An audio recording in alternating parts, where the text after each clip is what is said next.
Okay, well, people are coming in, or maybe people have already come in.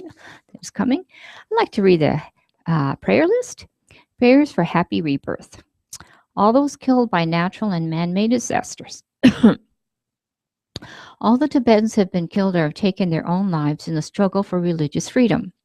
Geshe Sopa Rinpoche, Robin Bourgeurno, Dr. Diane Kelson, Sally Comer, James Foley, Wendy Johnson, Shyamali Mitra, Stephen Sotloff, Miss Kitty the cat, Scooter the dog. Job search.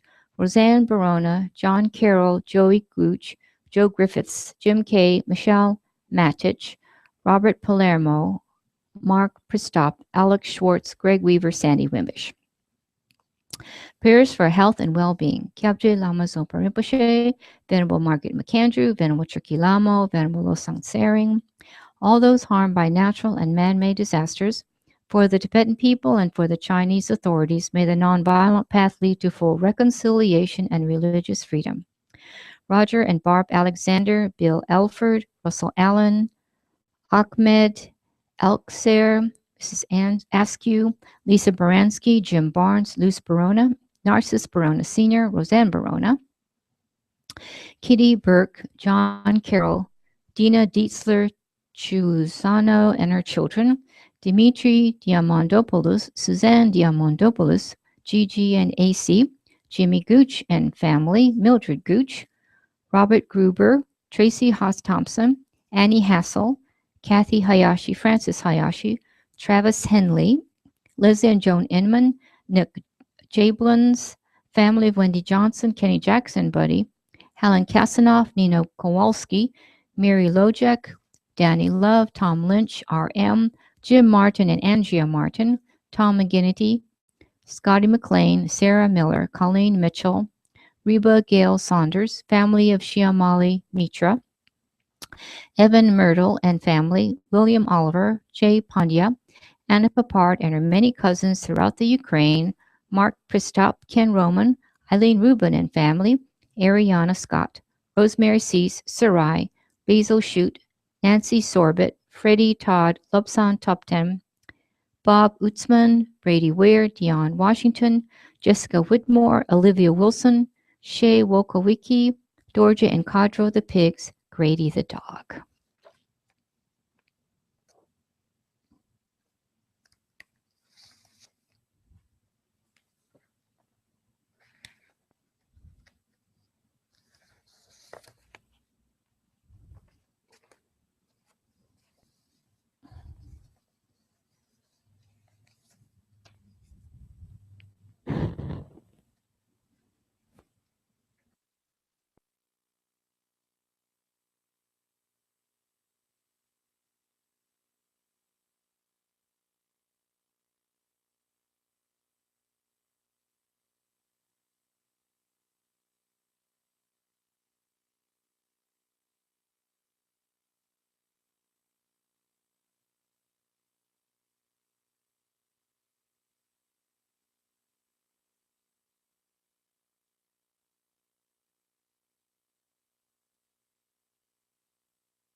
Okay, so if you take the white prayer book to the first base sheet, let's say the Refuge and Bodhicitta prayer. I go for refuge until I'm enlightened to the Buddha, the Dharma, and the Supreme Assembly. By the merits I create through listening to the Dharma, may I become a Buddha to benefit all sentient beings. I go for refuge until I'm enlightened to the Buddha, the Dharma, and the Supreme Assembly. By the merits I create through listening to the Dharma, may I become a Buddha to benefit all sentient beings. I go for refuge until I'm enlightened to the Buddha, the Dharma, and the Supreme Assembly. By the merits I create through listening to the Dharma, may I become a Buddha to benefit all sentient beings. And then, way at the top, let's read the four measurables. May all sentient beings have happiness and the causes of happiness. May all sentient beings be free from suffering and the causes of suffering. May all sentient beings be inseparable from the happiness that is free from suffering.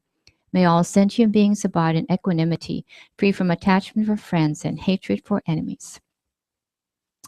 Then you would turn the page, and on the back of that same base sheet at the top, you see 7-limb prayer. So let's recite that. Reverently I prostrate with my body, speech, and mind. I present clouds of every type of offering, actual and imagined. I declare all my negative actions accumulated since beginningless time and rejoice the merit of all holy and ordinary beings. Please remain until the end of cyclic existence and turn the wheel of Dharma for living beings. I dedicate my own merits and those of all others to the great enlightenment. Okay, now let's see on the pink sheet. You see at the bottom, praise and request to Lama Tsongkhapa. So let's just say 20 of those to ourselves, and then we can chant the 21st one out loud.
Mi me tsewe te chen chen ve sig Dri me kempe wampo jampe yang ganchen kepe tsu gen Tsongkhapa lo sanjape Shabla Sowade. Okay, thank you very much. Let's see. And I'd just like to read this, the benefits of this practice again. So Lama Zopa Rinpoche says, I regard as the most important thing in the world anybody who dedicates his or her life to achieving LamRim realizations with the goal to liberate numberless beings from the oceans of samsaric suffering and bring them to enlightenment. Keep the mind in LamRim, Guru devotion, renunciation of samsara, and bodhicitta. These things help you to not commit negative karma again. Every day, meditate on the LamRim and keep it in your mind, even during break times from sitting meditation. And Geshe-la said this to the Kadampa Center nuns. Reciting the LamRim outline is superior to saying millions of mantras, to having clairvoyance or seeing deities. Review meditations leave imprints of the LamRim on your mind stream like footprints in the sand. Make many footprints in the sand. This is how you increase the chance to meet Lama Tsongkhapa's teachings in your next life. The footprints will stay a long time, whether the footprint is good or bad. Okay, so if you just get into a good, comfortable sitting meditation posture, and simply, if you've never meditated before, just keep your back straight. So this is to set our motivation. By reviewing each word of this LamRim outline, may I and all sentient beings realize the whole path to enlightenment. May each word of this LamRim outline subdue our minds immediately. May the whole path to enlightenment be generated in the minds of all sentient beings. During the time, if you feel uncomfortable, you can switch to a chair or add more cushions or whatever. It's no problem. So today's topic is taking refuge. Training the mind in the stages of the path, shared with persons of small capacity, has 3 parts. The actual training of thought for a person of small capacity, the measure of the attitude of a person of small capacity, clearing up misconceptions concerning the attitude of a person of small capacity. The actual training of thought for a person of small capacity has 2 parts. Developing a state of mind that strives diligently for the sake of future lives, relying on the means for achieving happiness in the next life. Relying on the means for achieving happiness in the next life has 2 parts. Training and going for refuge, the excellent door for entering the teaching. Developing the faith of conviction that is the root of all temporary happiness and certain goodness. Training and going for refuge, the excellent door for entering the teaching, has 4 parts. The causes for going for refuge. Based on that, the objects to which you go for refuge. The way you go for refuge. Once you have gone for refuge, the stages of the precepts. Based on that, the objects to which you go for refuge has 2 parts. Identifying the objects to which you go for refuge. The reasons why they are worthy to be a refuge.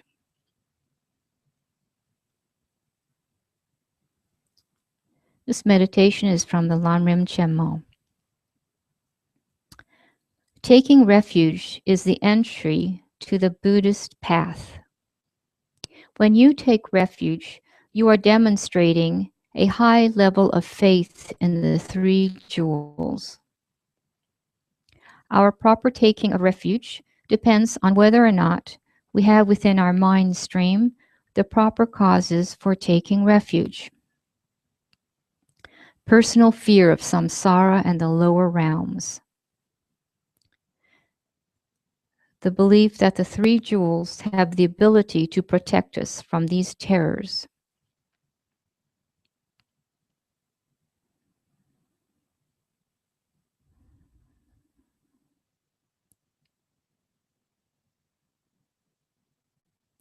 If we don't fear suffering, we will not think of seeking a refuge. If we do not believe in the thing that we are taking refuge in, we will not entrust ourselves to that refuge. Only in the 3 jewels will we find a means to save ourselves.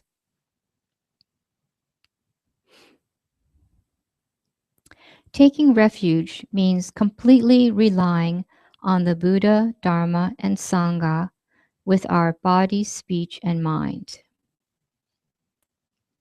That is what will protect us from fear. If we are able to rely sincerely on the three jewels, there is no way that they will not protect us. We will be able to follow all the practices on the path. Identifying the objects to which you go for refuge.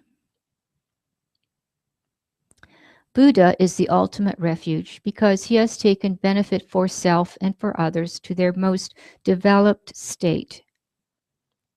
Our teacher has eliminated all faults and possesses all good qualities. The ultimate jewel of Dharma may be identified as the three scopes of the LamRim. The ultimate jewel of Sangha are Aryas, who have any of the 8 good qualities of the liberated mind. For ordinary beings holding the monk's full ordination vows are a generally accepted idea of the jewel of Sangha. If we help or harm these beings, we will receive virtuous or non-virtuous karmic results in relation to the Sangha. To be protected from some types of danger, one doesn't need all 3 jewels.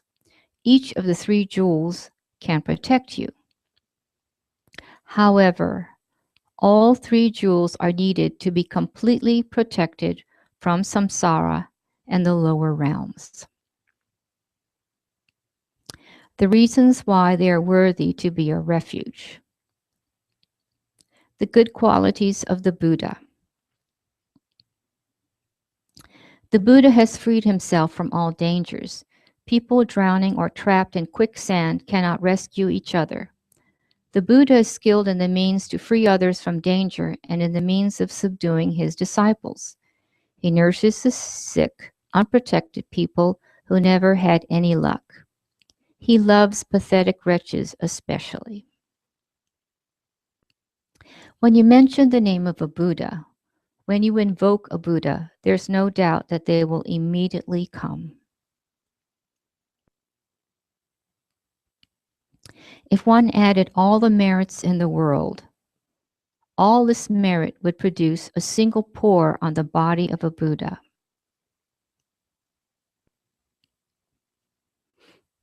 The merit needed to produce all the pores of a Buddha, multiplied by 100, would produce one of the marks. The merit needed to produce all 80 minor marks, multiplied by 100, would produce one of the signs.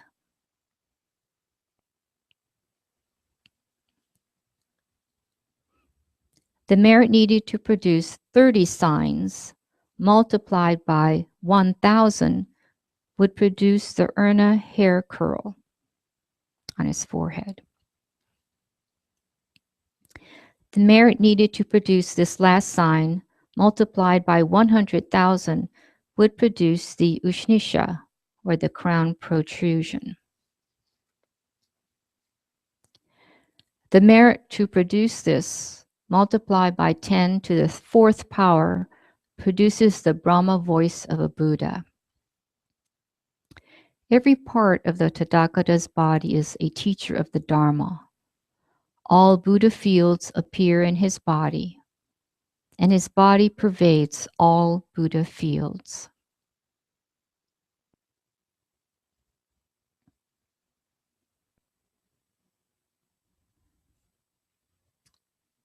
His Ushnisha appears to be 4 inches high, but when Bodhisattva Vegadharan rose upwards to immeasurable world systems through his miraculous powers, he failed to see the top of the Tathagata's crown protrusion.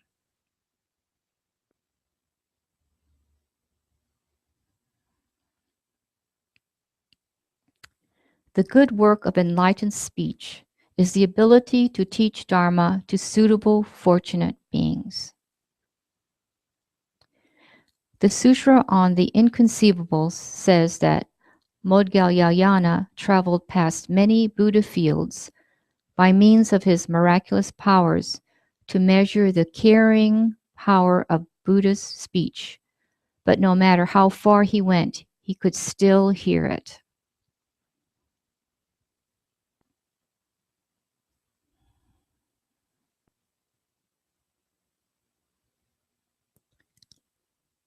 The good work of the enlightened mind is the ability to make virtue grow in the mind stream of disciples. When our Tathagata has a worldly thought, the minds of sentient beings, even ants, understand. When he has a supra-mundane thought, even bodhisattvas in their final incarnation cannot understand his thoughts. His great love and compassion towards all sentient beings is uninterrupted, always operating until the end of samsara. The enlightened body performs miracles to subdue sentient beings. The good qualities of the Dharma. The Buddhas arise in dependence on the realized Dharma.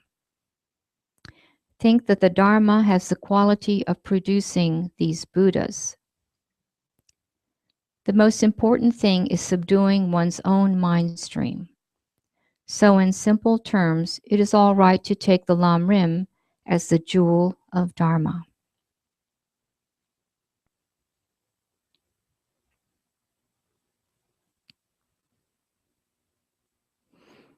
The good qualities of the Sangha. Shravaka arhats can combine many physical objects and go to any place where there is a disciple. Pratyeka Buddhas have 100,000 times more good qualities than Shravakas and have built up their collections over 100 eons. First-level bodhisattvas emanate hundreds of bodies, each of which is surrounded by hundreds of other bodhisattvas. They see into hundreds of eons, travel between hundreds of worlds, see hundreds of Buddhas, open the doors to hundreds of Dharmas, ripen hundreds of sentient beings, and live for hundreds of eons. Second-level bodhisattvas achieve thousands of these same qualities. Third-level bodhisattvas achieve hundreds of thousands. Fourth-level bodhisattvas achieve billions. Fifth-level bodhisattvas achieve 10 billions. Sixth-level bodhisattvas achieve thousands of billions. Seven-level bodhisattvas achieve 10 to the 23rd power. Eighth-level bodhisattvas achieve a number equal to the atoms in 100 billion worlds. Ninth-level bodhisattvas achieve a number equal to all the atoms in 1 million countless billions of worlds. 10th-level bodhisattvas achieve a number equal to the atoms in 1 billion inexpressibly countless billions of worlds.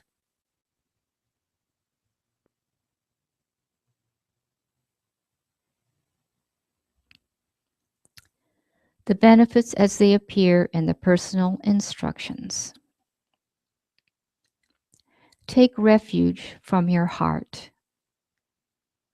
Reciting the refuge formula hundreds of thousands of times does not make you a Buddhist.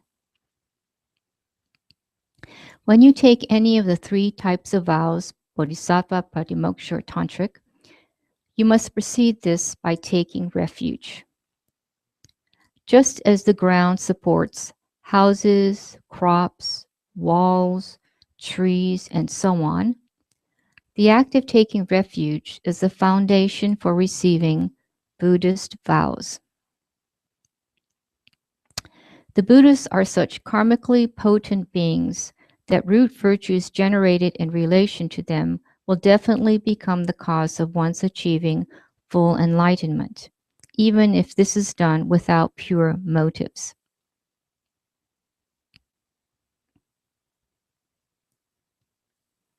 Taking refuge in the Buddha, Dharma, and Sangha creates powerful virtuous karma that pushes aside and takes the place of prior non-virtuous karma. Some of the negative karma is weakened, and some of it is totally exhausted. At the time of death, the positive karma from taking refuge is predominant, and it protects you from birth in lower states. Through trusting faith in the three jewels, you will be born as a human being with all the conditions conducive for continuing to practice what the Buddha taught. Your proper practice will gradually make all obstacles to practice vanish.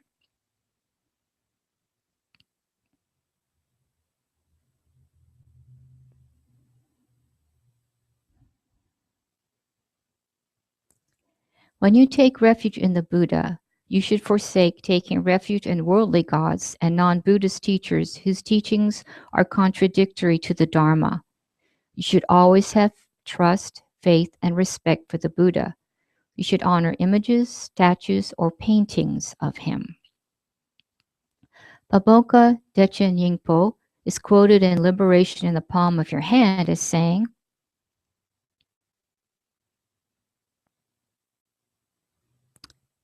and I've already said this before, the Buddhas are karmically potent beings that root virtues generated in relation to them will definitely become the cause of one's achieving full enlightenment, even if this is done without pure motives.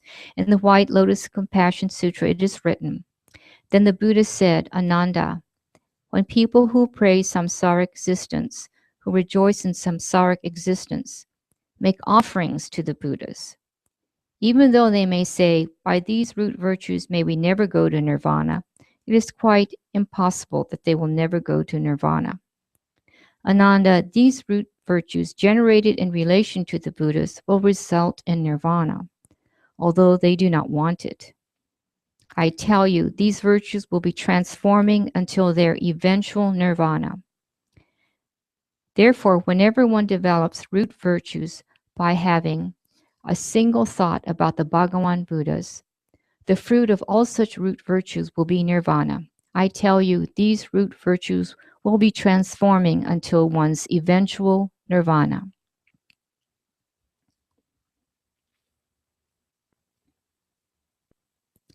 When you take refuge in the Dharma, you should avoid harming other sentient beings and express your esteem for the Dharma in all of its forms. And when you take refuge in the Sangha, you should not take as companions those whose behavior is contradictory to the Dharma, and you should honor all its members and the symbols of ordination. You must make the three jewels the center of your life and the foundation of all your activities. If you do that, then you will follow in the direction that these three lead you.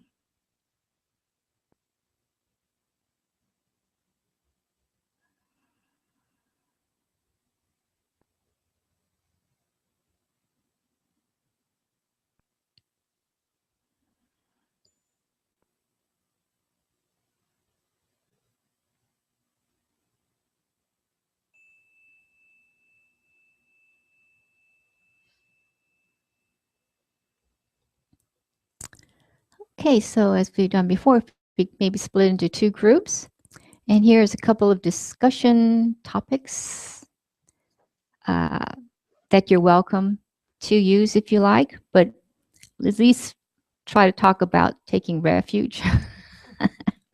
Okay, so here's one is how to take refuge in the three jewels in our daily lives, at home, at work, during major life events such as natural disasters, sickness, great loss. And another suggested topic, in my daily life? Am I taking refuge in mundane things or in the three jewels? So, okay, so if you want to, and then I'll ring the bell in about 25 minutes. So please make sure everyone gets a chance to say something, even if it's just a question.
Okay, so if you'll just grab your copy of that little pamphlet and turn to page 17.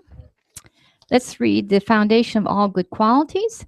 Lama Zopa Rinpoche says, reciting a LamRim prayer every day is the fundamental daily practice that renders each day of your life most meaningful. When you recite a LamRim prayer mindfully from beginning to end, your recitation becomes a direct meditation on the entire path to enlightenment and leaves imprints or seeds of the realizations of the path on your mental continuum. With each recitation, you draw closer to enlightenment and therefore closer to enlightening all sentient beings, which is the main goal of your life, the purpose of being alive. This is the unbelievable benefit of doing direct meditation on the LamRim every day of your life. So, the foundation of all good qualities by Lama Tsongkhapa. The foundation of all good qualities is the kind and perfect pure Guru. Correct devotion to him is the root of the path. By clearly seeing this and applying great effort, please bless me to rely upon him with great respect. Understanding that the precious freedom of this rebirth is found only once, is greatly meaningful, and is difficult to find again, please bless me to generate the mind that unceasingly, day and night, takes its essence. This life is as impermanent as a water bubble. Remember how quickly it decays and death comes. After death, just like a shadow follows the body, the results of black and white karma follow. Finding firm and definite conviction in this, please bless me always to be careful to abandon even the slightest negativities and accomplish all virtuous deeds. Seeking samsaric pleasures is the door to all suffering. They are uncertain and cannot be relied upon. Recognizing these shortcomings, please bless me to generate the strong wish for the bliss of liberation. Led by this pure thought, mindfulness, alertness, and great caution arise. The root of the teachings is keeping the pratimoksha vows. Please bless me to accomplish this essential practice. Just as I have fallen into the sea of samsara, so have all other migratory beings. Please bless me to see this, train in supreme bodhicitta, and bear the responsibility of freeing migratory beings. Even if I develop only bodhicitta, but I don't practice the three types of morality, I will not achieve enlightenment.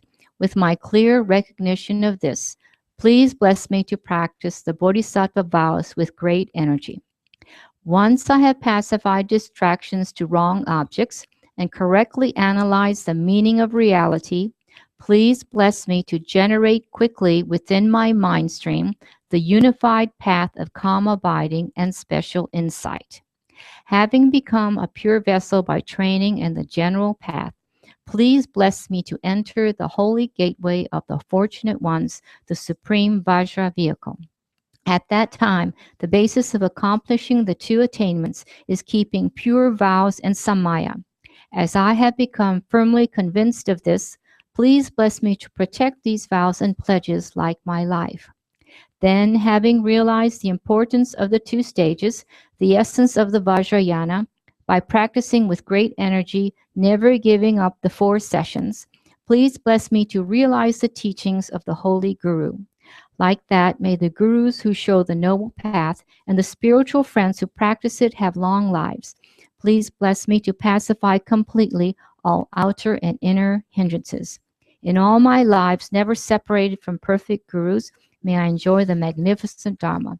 By completing the qualities of the stages of path, may I quickly attain the state of Vajradhara. So let's see some prayers in the White Prayer Book. The next topic will be karma, by the way. Okay, so we'll go to the first pink sheet. May all beings everywhere, plagued by sufferings of body and mind, obtain an ocean of happiness and joy by virtue of my merits. May no living creature suffer, commit evil, or ever fall ill. May no one be afraid or belittled with a mind down by depression. May the blind see forms and the deaf hear sounds. May those whose bodies are worn with toil be restored on finding repose. May the naked find clothing, the hungry find food. May the thirsty find water and delicious drinks. May the poor find wealth, those weak with sorrow find joy. May the forlorn find hope, constant happiness, and prosperity. May there be timely rains and bountiful harvests. May all medicines be effective and wholesome prayers bear fruit. May all who are sick and ill quickly be freed from their ailments. Whatever diseases there are in the world, may they never occur again. May the frightened cease to be afraid, and those bound be freed. May the powerless find power, and may people think of benefiting each other. For as long as space remains, for as long as sentient beings remain, until then may I too remain to dispel the miseries of the world. Om taritu taritu re soha. Om taritu taritu re soha. Om taritu taritu re soha. Om taritu taritu re soha.